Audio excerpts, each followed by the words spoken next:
Yeah, what we're trying to do is avoid the whole in one ear, out the other ear. So what we do is we teach with 4 key teaching techniques. As you can see, those techniques are right there. They're pretty common sense, but they're backed by scientific research. So in all of our operations, including the multiplication here, we teach using those 4 key teaching techniques.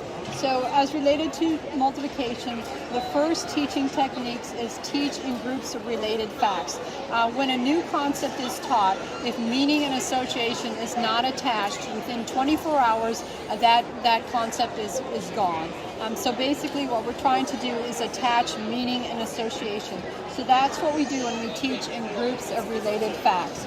We teach big picture to detail and detail to big picture. One side of the brain is the big picture, the other side is the detail. When you teach them both together, that hits the center area of the brain. That's the area where you get that understanding, okay? So we want to teach both of those. The third teaching techniques is we have the students teach. When the student teaches, when they output that information, the brain goes through physical structure, physical processes that strengthen those memory connections. So you want whatever your student learned that day, you want them to talk about it to their dog, talk about it at the dinner table. They need to talk about it so that increases their level of understanding and is going to strengthen those memory structures. The fourth area is to teach them to identify the math problem. In real life, math doesn't come with labels. Tests don't come with example problems. This is an area that's often skipped, but with arithmetic, we want to set a foundation for success in all math, not just arithmetic. So teaching them to identify the math problem is key. Okay, with all of our operations, we have what we call an outline for introducing that operation. So the student is going to learn the vocabulary, the concepts, the strategies before they get to the lesson. They're going to learn them with objects in the concrete mode in real life activities, okay? So that we explain how to introduce each of these, how to introduce the meaning of multiplication. They might stay on that for a week. How to write a multiplication fact, they might stay on that for days. But basically the strategies for multiplication, skip count, regrouping, higher doubles, facts, fact family, the math that we use, all of that is going to be introduced with objects and real life activities. Okay, the importance of that introducing in the concrete is that the concrete models lay a firm foundation for higher level math.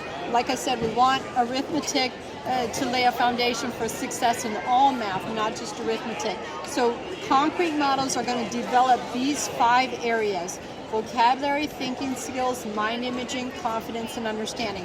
When you start your student in the workbooks, first grade, you start them in the workbooks, you're really starting midway between the concrete and the abstract, and you're skipping all these, laying this firm foundation for all of math. Okay, so by the time the student gets to the lesson, like I said, they've been introduced to the strategies, the vocabulary. They're not going to get sidetracked by concepts like reverse facts, labels like factors, product. They're going to have new strategies like skip count or regrouping. They're going to have that all in their heads. In addition, they're going to know the higher doubles, which are used for regrouping. For example, all the higher doubles and triples that apply to the regrouping that we use will be learned on the living room floor with the coins. For example, 27 plus 27, they'll learn put 2 quarters together, that's 50, and then put the pennies together, that's 54. So all the higher doubles and triples will be learned on the concrete, with objects before they get to the lesson. All of our lessons have the same 3 steps, so it's very unintimidating to the kids. All of our operations, all of our lessons, same 3 steps. Those 3 steps are applied to each group that they learn in multiplication. So we'll go through those 3 steps using our fours group, okay? So the first step is the student is going to identify facts in that group.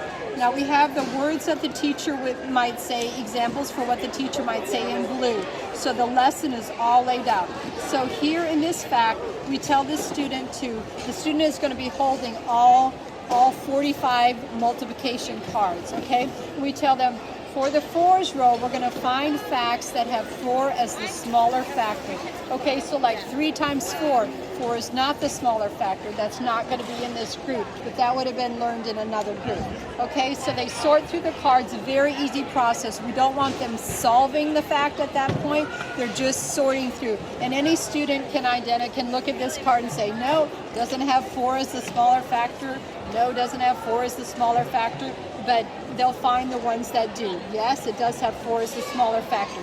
So when the student has gone through all the 45 cards and they have the ones with 4 as the smaller factor, they'll set them here. They'll flip their strategy card over and get the strategy for this group. It says the strategy is think 4 groups of the other factor and regroup. Now they'll have already learned what regrouping is with the cookie sheet in the kitchen. That will not be a new concept, okay? So you can see that here on the chart here. The strategy for the 4s group is think 4 groups of the other factor and regroup. Okay, so it's going to start with one of the facts. We have 4 times 9 here. What they're going to do is they're going to lay out that pattern, 4 groups of 9, on their multiplication math mat. Okay, so they're going to lay out that pattern, 4 groups of 9, okay, and they'll draw a line, just like the picture here. They'll draw a line between the middle. They'll separate that into 2 groups. 2 groups of 9 is 18, 2 groups of 9 is 18. 18 is 36. So they'll be writing that. They'll duplicate that pattern, 4 groups of 9. They'll draw a line between the groups. 18 and 18 is 36. They'll write out 4 groups, 9 items per group, and they'll write out the fact. Now this obviously is 6 times 8, but they'll write it out with their dry erase marker, okay? So basically they do that step for all the facts in this group, okay? The third step is to create a cumulative chart of facts learned, okay?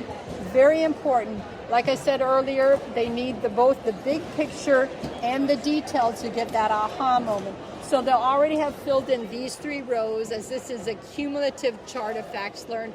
Now with this group, they're going to write the facts that they learned in the 4s row.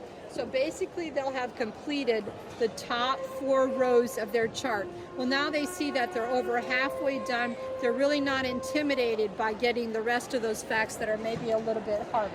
We built in a cumulative review. The cumulative review will basically be just setting out the labels for the charts that the groups that they've already learned, sorting through the cards, and sending out the cards that match each of those groups. So again, they're strengthening that process of identifying facts, being able to look at a fact and identify characteristics about that fact that put it in one group, and then they learn the strategy for that group. That's strategic thinking that's going to help them for all of math. Okay, so all of our lessons are laid out the same way. The math mat, they're going to use this same math mat in division.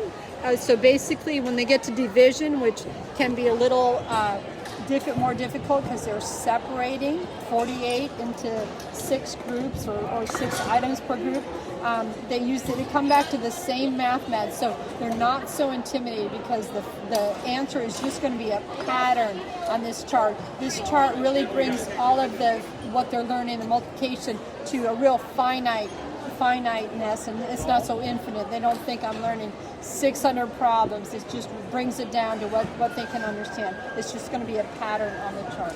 So that's basically how all of our operations are laid out.